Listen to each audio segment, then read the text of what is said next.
Hello everyone and welcome back. This is Sir Joel Mantilla. Today we are going to discuss the standard treatment and rehabilitation of prisoners, inmate or PDL.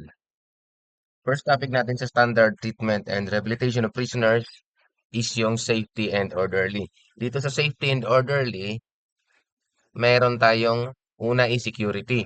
Etong security involves safety measure to maintain the orderliness and discipline within the jail or prison. Halimbawa na lang dito yung mga jail officer nagkakandak sila ng regular inspection doon sa loob ng selda para ma-maintain yung security. Prison discipline, it is the state of good order and behavior. Ito yung pagkakaroon ng maayos na behaviors at pagsunod sa mga alituntunin doon sa loob ng kulungan. Kasama na rin dito yung maintenance of good standard of work o yung pagsunod ng mga inmate or PDL sa oras ng trabaho.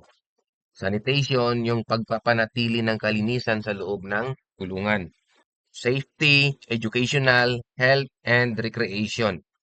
Ang purpose ng prison discipline para magkaroon ng self-reliance, self-control, self-respect, and self-discipline yung mga inmate or PDL.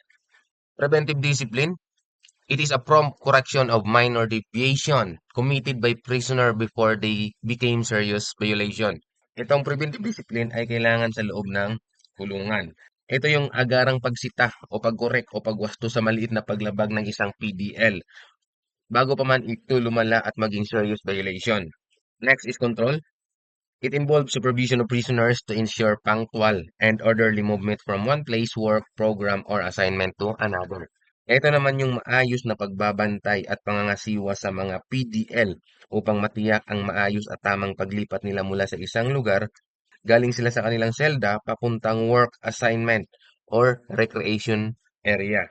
Halimbawa na lang, yung mga PDL ay ilalabas ng selda ng naka-formation o naka-line formation at may mga kasamang jail guard papunta sa workshop area. At dito tinitiyak ng jail officer na kumpleto ang bilang ng mga PDL bago at pagkatapos ng isang activity o ng activity nila. Meron tayong aims ng institutional security and control. Una is yung para maiwasan yung pagtakas. Pangalawa, para makontrol yung contrabands na pumapasok sa loob ng kulungan at ma-maintain yung good order sa loob ng kulungan. So yan yung mga aims ng institutional security and control. Custody, the guarding and safekeeping of prisoners. It involves security measures to maintain order and control inside the prison. Ito yung pagbabantay at pag-aalaga sa mga PDL sa loob ng kulungan upang matiyak ang kanilang kaligtasan at yung security nila sa loob ng institution. So this is the function handled by the Prison Custodial Division, which is responsible for the prisoner's custody and institutional security. So trabaho yan ng Prison Custodial Division, yung pag-aalaga, pagbabantay sa mga PDL sa loob ng kulungan para masiguro yung kanilang kaligtasan at security sa loob ng institution habang sila ay nakakulong. Meron tayong tinatawag na essential requisites for sound custody, security, and control doon sa loob ng kulungan. Una, adequate system of classification kailangan ma-implement doon sa loob ng kulungan. Kailangan ihiwalay nila yung mga high-risk PDL at yung mga low-risk PDL para maiwasan na ma-adapt ng mga low-risk PDL yung mga behavior ng mga high-risk PDL. Number two, kailangan merong regular inspection. Kailangan yung jail officer or custodial division magkakandak sila ng regular inspection sa loob ng selda. Hindi lang sa loob ng selda, pati rin sa mga PDL. Kailangan mayroon silang regular inspection na kinakandak para maiwasan yung mga contraband na pumapasok. At dapat meron din silang adequate system of counting. Kailangan yung mga PDL, paglabas nila ng kanilang selda, meron silang kinakandak na head counting at pagpasok doon sa kanilang selda, may head counting para malaman kung kumpleto or kulang yung PDL na lumabas at pumasok sa kanilang selda. Number four, para ma-maintain yung essential requisite for sound custody, security, and control, dapat mayroon silang set of rules of control and safety, precaution doon sa loob ng kulungan. Dapat may malinaw na mga patakaran tungkol sa discipline at security. Halimbawa na lang, ipinagbabawal ang pagdadala ng mga deadly weapon doon sa loob ng selda. So, kailangan meron silang rules na pinapatupad, rules of control and safety precaution. Number 5, plan for the control of contraband and equipment. Dapat may malinaw din ng mga plano kung paano kukontrolin ang mga ipinagbabawal na gamit at paano pangangalagaan ang mga kagamitan sa loob ng kulungan. Isang halimbawa dito, dapat pagkatapos ng isang workshop o livelihood program, yung mga inmates lumabas at gumamit ng mga tools doon sa loob ng kulungan. Dapat after ng kanilang activity, magkakandak ng inventory system ng mga tools during workshop nila upang maiwasan yung dala ng isang PDL doon sa kanyang selda yung mga tools. Kaying system, ito yung maayos na sistema ng pag-safekeep at pag-iingat ng mga susi ng mga selda at iba pang mga restricted area doon sa loob ng kulungan. Number 7, emergency plan. Dapat may nakahandang plano sa mga hindi inaasahang pangyayari tulad ng riot, sunog, lindol at pagtakas ng isang PDL. Kailangan merong emergency plan doon sa loob ng kulungan na ini-implement ng mga personnel o Bucor personnel or BGMP personnel para alam nila kung ano yung gagawin nila kung mayroong mga hindi inaasahang pangyayari. Ito yung mga essential requisite for sound custody, security, and control sa loob ng kulungan. PDL to personnel ratio, BGMP and Bucor face personnel shortage at dito yung target ratio nila. Custodial personnel to inmate ratio, 1:7. Ibig sabihin, isang jail officer sa bawat 7 PDL. Reformation personnel to inmate ratio, 1:24. Ibig sabihin, isang reformation officer sa 24 na PDL para sa rehabilitasyon, education at iba pang programang pangreforma. Pinapayagan din silang magdagdag ng mga tauhan taon-taon batay sa pagtaas ng bilang ng mga nakakulong sa loob ng kulungan o kung kinakailangan. Personnel may continue to increase based on annual PDL population growth or operational needs. Yung disciplinary board or yung board in jail unit responsible for hearing disciplinary cases of PDL who violate jail rules and regulation and for maintaining discipline inside the jail. Simple lang yung trabaho nila. Sila yung nagkakandak ng hearing for disciplinary cases ng mga PDL na nag-violate ng mga batas o rules and regulation doon sa loob ng kulungan para ma-maintain yung discipline inside the jail. Yan yung trabaho ng disciplinary board. Yung disciplinary board ay may composition.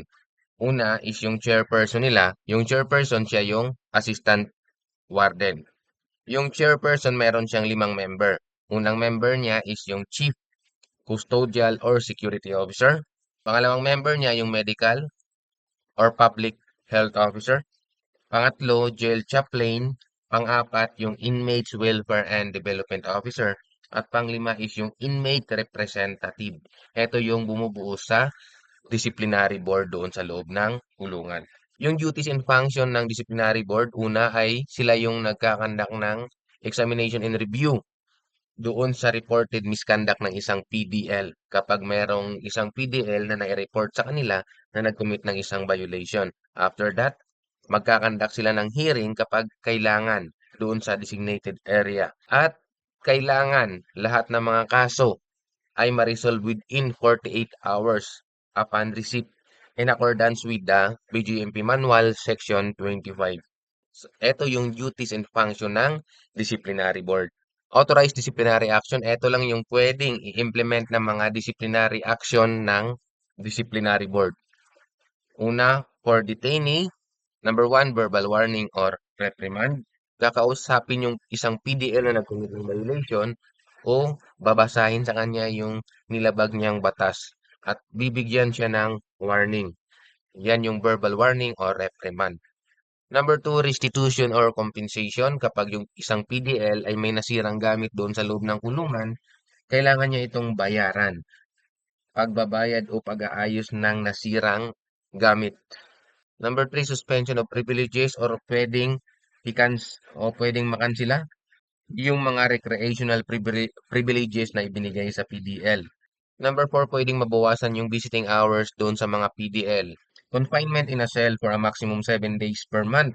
provided that this disciplinary action is only applied to an inmate who is unmanageable and if other disciplinary measure have been proven ineffective. So kapag hindi na talaga makontrol yung isang PDL. Number 6, transfer to another BJMP facility.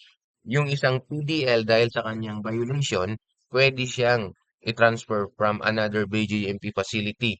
Halimbawa na lang from BJMP Pulumulok to PGMP Coronadal. Pero kailangan with court coordination. Lahat ng transfer ng mga PDL merong court coordination. So, ito lang yung mga authorized discipline ng mga detainee.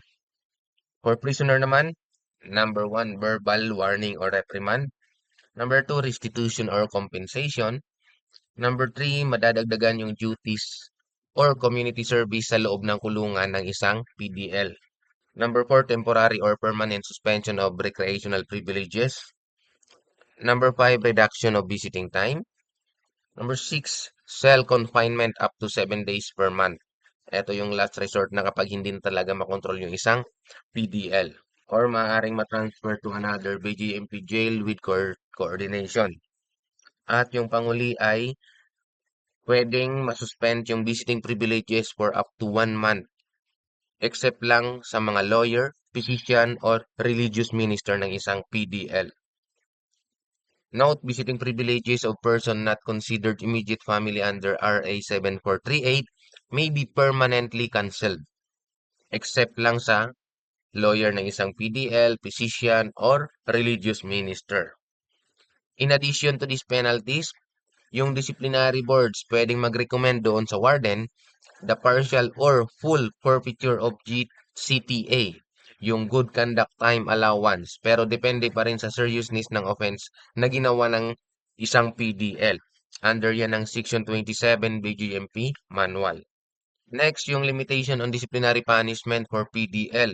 So, yung disciplinary board must observe the following limit when imposing punishment. Kailangan merong limit yung pagbibigay nila ng punishment doon sa isang PDL. Number 1, no punishment that may harm a pregnant or nursing female inmate or her child. Hindi maaaring magpataw ng parusa sa isang babaeng PDL kung ito ay makakasama sa kanyang unborn child or yung ipinagbubuntis o nursing child o yung isang PDL nagpasuso ng kanyang anak. So, pwede lang siyang bigyan ng verbal warning or reprimand. Pero hindi siya dapat ikulong sa isang close confinement kasi maaari itong magdulot ng stress o panganib sa kanyang pinagbubuntis o kanyang anak. Number 2, no punishment that may endanger the health or well-being of infirm or disabled inmate. Hindi maaaring magpataw ng parusa na makakasama sa kalusugan o physical na kalagayan ng isang infirm or yung handicap na inmate or PDL. Corporal punishment, dark or poorly ventilated confinement, and cruel, inhumane, or degrading treatment are strictly prohibited. Bawal itong gamitin as disciplinary punishment doon sa mga PDL. Number 4, kung kinakailangan, yung jail physician shall examine the detainee or prisoner who is undergoing punishment and inform the warden of need to terminate the punishment based on the inmate's physical or mental health. Kung kinakailangan daw, dapat suriin ng jail physician ang inmate or PDL na binigyan ng parusa at ipagbigay alam sa warden kung kailangan ng ihinto ang parusa dahil sa physical or mental na kalagayan ng isang PDL. Halimbawa na lang kapag yung isang PDL ay nahilo o nagkaroon ng panic attack ang PDL habang naka-close confinement, maaaring ipatigil ng jail physician ang parusa. Pero kailangan niyang i-recommend ito sa warden. Number 5, restraint. Yung handcuff, leg iron, straitjackets ay hindi pwedeng gamitin as punishment. Pwede lang siyang gamitin only for security or medical reason. Halimbawa na lang yung isang PDL, dadalhin doon sa ospital. So, kailangan lagyan siya ng posas or handcuff. Siyempre para maiwasan yung pagtakas. Number 6, disciplinary action must be handled calmly, fairly, and without anger or emotional bias. So, kailangan kapag nagbibigay ng disciplinary punishment yung disciplinary board sa isang PDL, kailangan pantay and without anger or emotional bias. So, halimbawa na lang ako, pinarusahan ko yung isang PDL kasi may galit ako sa kanya, hindi siya pwede. Number 7, in urgent cases, yung warden or officer of the day may apply necessary restraint. Pwede niya daw gamitin yung handcuff, like iron or straight jacket kung kinakailangan, but must report the action to the disciplinary board. Pero kailangan niyang i-report ito sa disciplinary board. Under yan ng Section 28 BGMP Manual. So, ito yung mga limitation on disciplinary punishment for PDL. Ito yung dapat tingnan ng disciplinary board kapag magbibigay sila ng punishment or imposing punishment doon sa isang PDL. After ng limitation on disciplinary punishment, yung procedure na naman kapag maghihiring ng disciplinary cases sa loob ng kulungan. Kapag yung isang PDL ay may nakomit na violation, magkakandak ng hearing of disciplinary cases yung disciplinary board. Una, kapag yung PDL ay nag-commit ng violation, ire-report ito ng isang inmate or kahit na sino yung nakakitang tao doon sa loob ng kulungan na yung isang PDL ay nag-commit ng violation, ire-report agad ito sa desk officer. And then yung desk officer, magsasubmit ng written report sa warden. And then yung warden, magbibigay ng order doon sa investigation unit within 24 hours. After that, yung investigation unit, magbibigay ng findings and recommendation doon sa warden. Kung ano yung findings nila and recommendation during the conduct of investigation doon sa PDL na nag-commit ng violation. At number 4, the warden decide to dismiss the case. Pwede niyang i-dismiss yung kaso kung hindi naman totoo or maaaring mag-impose siya ng penalty for minor offenses, less grade, or grade offense doon sa disciplinary board. After that, the inmate is informed of the charge. Kailangan yung isang PDL, malalaman niya or i-inform sa kanya kung ano yung mga charge against him. After that, ask to enter a plea. Sasabihin ng inmates kung guilty ba siya o not guilty, kung ginawa niya ba o hindi niya ginawa yung isang violation.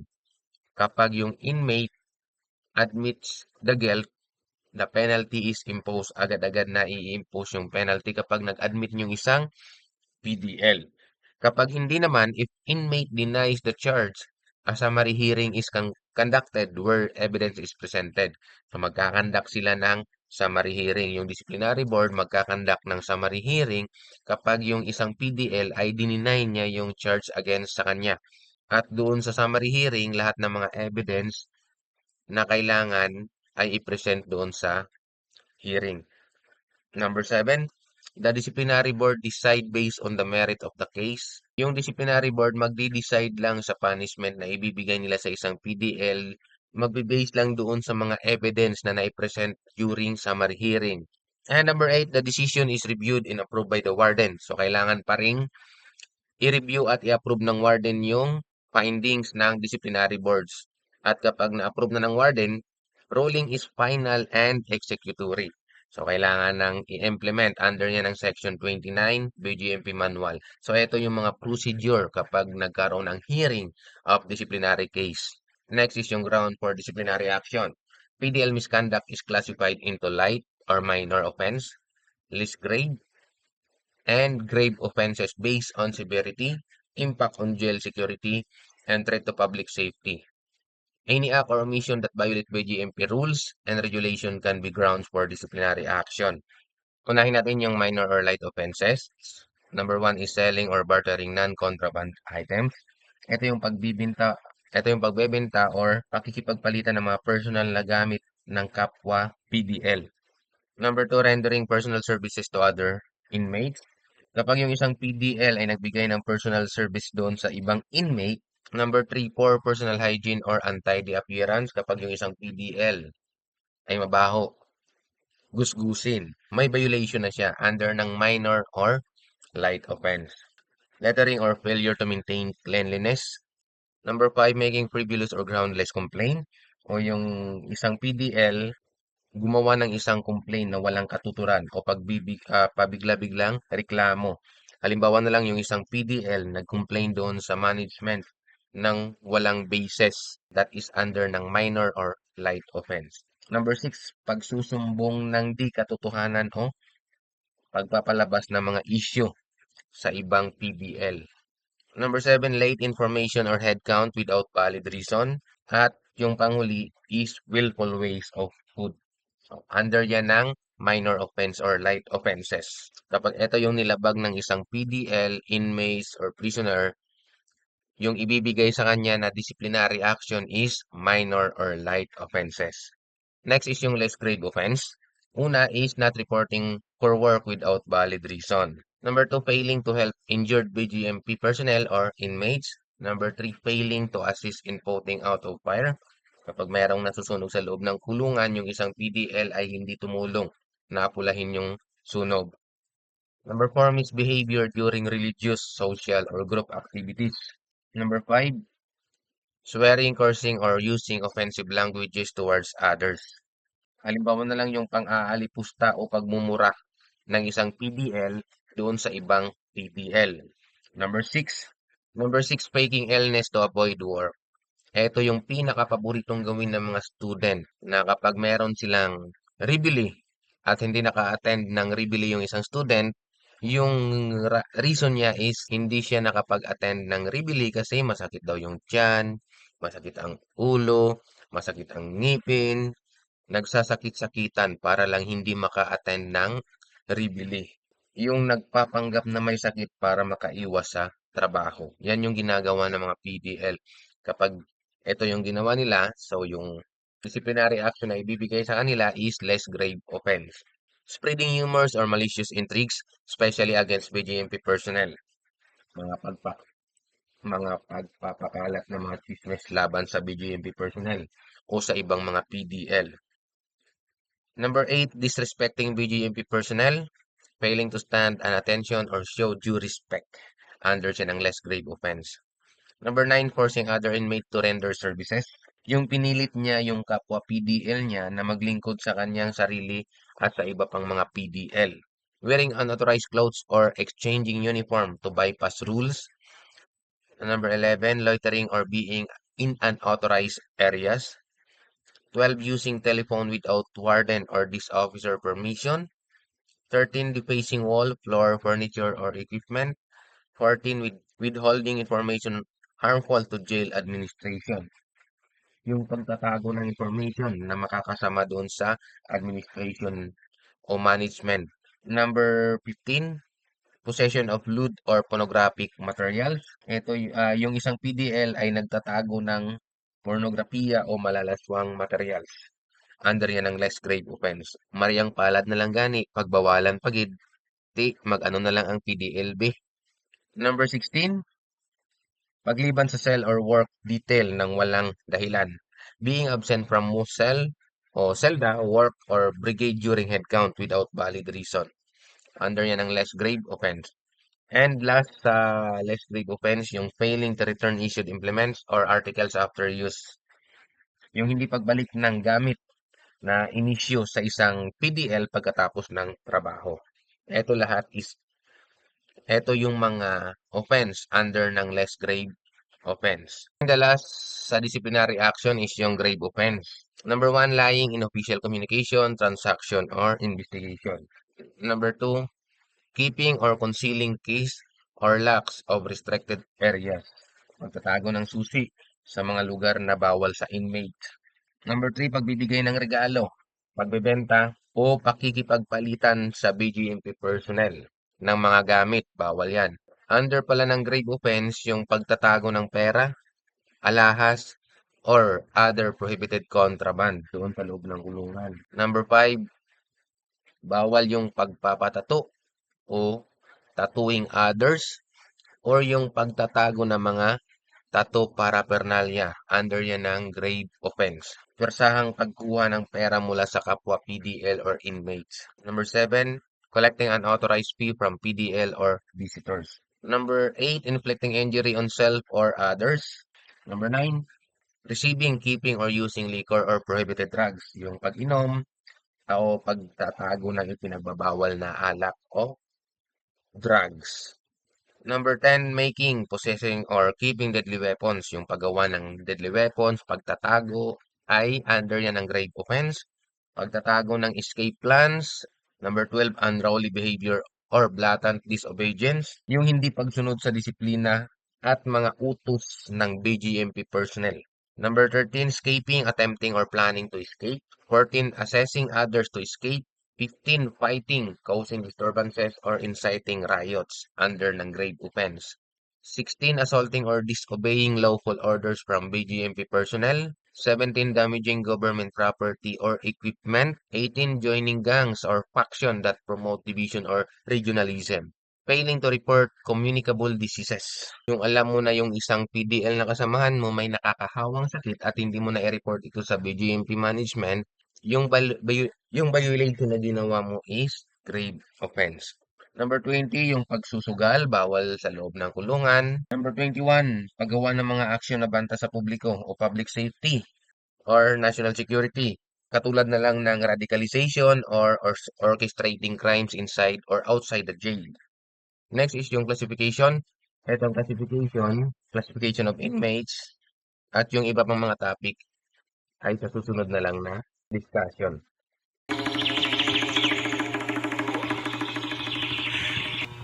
I work all night, but I feel so calma. Day and night, lagi na